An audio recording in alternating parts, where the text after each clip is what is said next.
ఇది చాలా దారుణంగా అర్ధరాత్రి వాళ్ళకి తెలుసు కావాలనే జనసేన పార్టీ ఏదైతే సెక్యూరిటీ అలాగే కెమెరామెన్స్ ఉంటారని వాళ్ళకి తెలుసు. దేనికంటే మంగళగిరి పోలీసు వారికి మంగళగిరిలో ఎవరెక్కడో తెలియకుండా ఉంటుంది, ఇక్కడికి వచ్చి ఏదో నాటకాలు దొరుకుతా ఉన్నారు.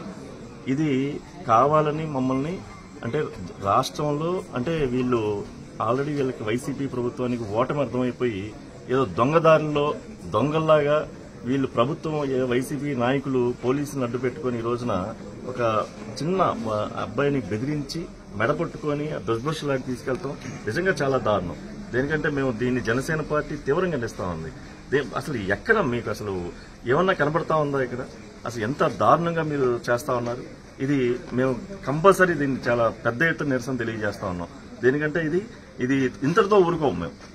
చాలా అంటే ఇంత అర్ధరాత్రి ఇంత ఫ్యామిలీలు ఉండే ఏరియాలో ఒక జనసేన పార్టీ ఉందని చెప్పి మీరు ఇంత భయపడుతూ పోలీసు వారిని అడ్డు పెట్టుకుని మా వాళ్ళని దుష్భాషలాడి ఆడవాళ్ళని చూడుకోకుండా ఏదో స్టోవార్ట్పురం దొంగలు వాళ్ళ వైఫ్లు చేసే విధంగా అంటే మీరా దొంగలు దూకి వస్తుంది, గోడలు దూకి గేట్లు దూకి వచ్చి ఇంత దౌర్జన్యమా?